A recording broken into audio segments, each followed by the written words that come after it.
My beautiful friends, how the heck are you today? I just got done streaming the Rhythm Heaven demo, and as you will see in the VOD, we just played the Rhythm Heaven demo and not any other games, and Bed of Chaos did not take me like 12 tries. So anyway, I'm here to give you my impressions of Rhythm Heaven. Thus far, the demo has 4 mini games followed by like the remix at the end that kind of mixes them all together, and it also has one multiplayer game, which I had to play with 2 hands on separate controllers. It worked out pretty okay. So basically just one little chunk of the game to get a taste of it. And yeah, as a reminder, I've only played one Rhythm Heaven game before. I played the original US one on the DS, and I loved the heck out of it. I really, really loved it.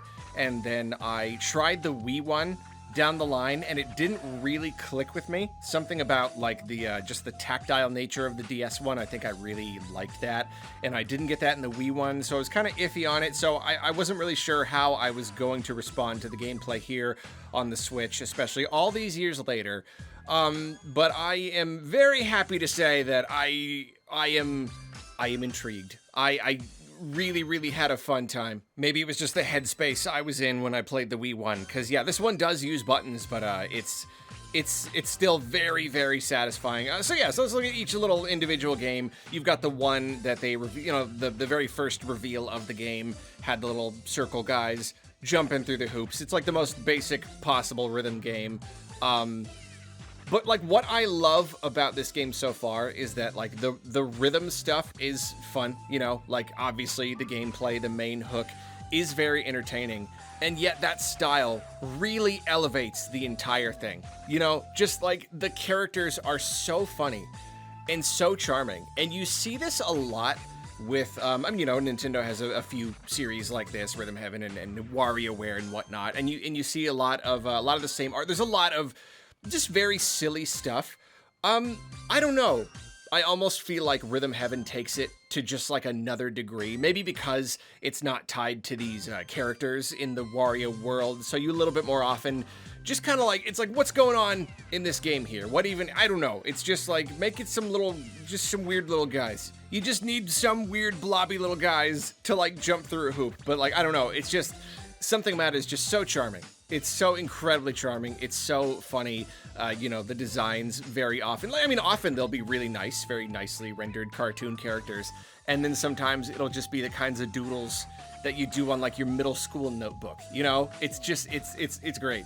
Even these little blob guys, I'm in love with them. I think they're so much fun. As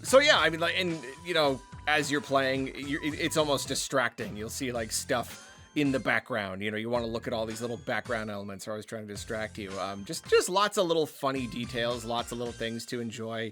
That was me completely getting sidetracked. Point is, I was going to go game by game. Yeah, the first one with the little blob guys, it's super simple, and yet I love them. I think they're amazing. I want them to be in Smash. I want a plushie. Then you've got the game with the weird umbrella head creatures. Again, you just have some strange little creature. And this one gets a little bit more involved. I'm really curious to see what buttons the final game utilizes. Because, going in, I wasn't really sure. I didn't play much of the Wii one. I know it used, A and B. I didn't, reach a point where it really went beyond that, and maybe that's why it wasn't really clicking with me. Here, the umbrella one uses the A button, and then, down on the D-pad. So I guess, it does that, so you're, switching back and forth between hands, so you have, a button for each one.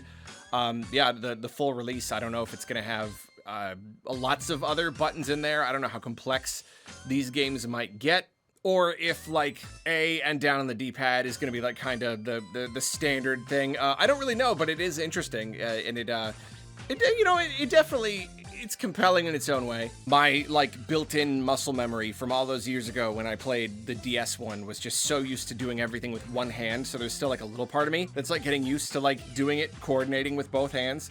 So that's fun. I could definitely see the potential for complexity. That's the thing about these mini games. It's as you go, you'll unlock harder versions of these games, harder remixes. And yeah, this umbrella one, opening and closing, I can definitely see how that probably gets pretty complex later on. Here, it doesn't do too much. They keep it all pretty simple here in the demo. And then the next one, you've got That's the one with the dog catching the frisbee. That's pretty fun. It's another one that's pretty simple. You just, you look at the beat and you count to 7 and you jump up and you catch the frisbee, and then it kind of throws a curveball at you where you can't see the dog. And I really do like that about these games. And that's the dog one is where you start to actually see that, where they present the idea, they present the hook, and then slowly start to like ramp up the difficulty. Oh, well, now we're not showing you the countdown. Now you don't get to see the dog. And I think that's really, really fun. I like how these kinds of games can kind of progress. You can keep throwing in other curveballs. And then the last game was probably my favorite, the dinosaur eating the flowers that pop up. Those are my favorite games, the ones where you really feel them. You're not quite just waiting for the prompt. You really do have to like get into the groove, as it were, kind of feel the beats, and almost more like intuitively and reactionarily respond to what's going on. And it's just very, very satisfying to get down. And then of course it's super fun, wrapping them all up into a remix at the end.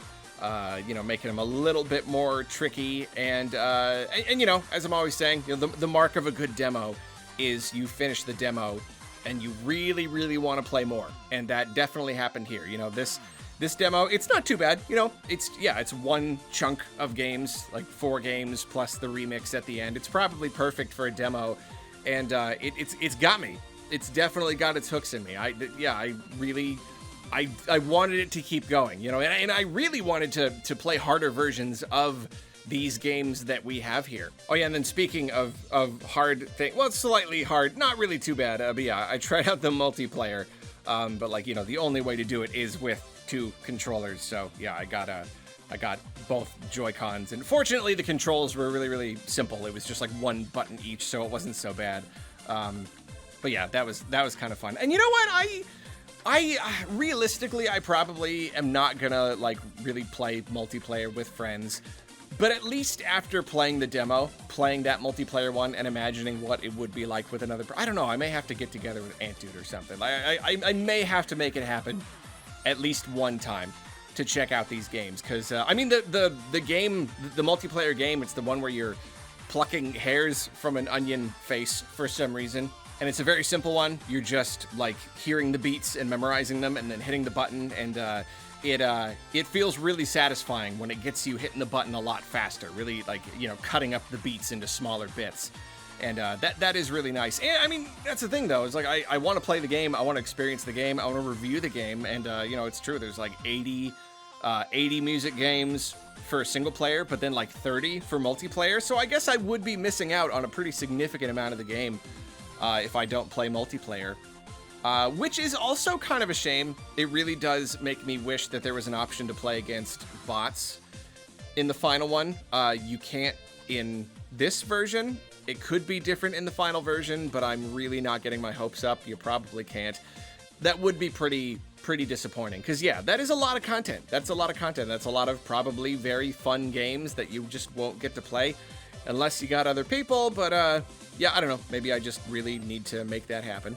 So yeah, again, like it's a relatively short experience, this demo, and yet it's got me itching to play the rest. You get into that groove. You just, the music is obviously really good. Just, it's always very, very good. And I came away from it like wanting to play more. I got a perfect score on all the games, and there's just like nothing left to do. So it's just like, yeah, I want to keep going. That's good. It's fun to be excited, especially since I only learned today this game's $40. I didn't know that. That's crazy. WarioWare games were like $50 on the Switch, and now it's like $20, and everything is crazy expensive, and Fire Emblem is $80. But for whatever reason, Rhythm Heaven Groove is $40, so that was a very, very pleasant surprise. I'm happy. I want this game to do well. I really do. It's a very niche series, and we've waited a long time for a new one. So price it well. Price it at a place where people are more likely to pick it up if they've never played one before.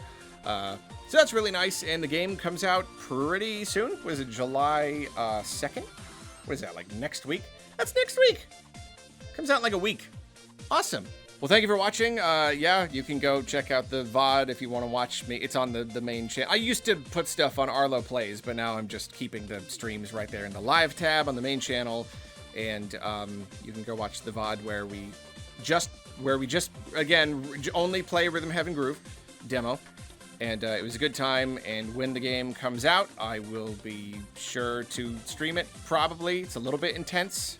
Playing a rhythm game on stream, there's like a little bit of extra pressure there, but I don't know. Maybe that's good for me. So yeah, I'll try to stream the game when it comes out, and if you are watching this today, Wednesday, then I might be doing a late night stream tonight for Star Fox. I cannot guarantee it. But I'm not going to promise a special guest this time. That fell through last time. But I might. The game launches at 9 p.m. Pacific time. So, yeah. Might be doing a delirious late night stream of Star Fox. Not sure. Stay tuned. I love you. Thank you for watching. Goodbye.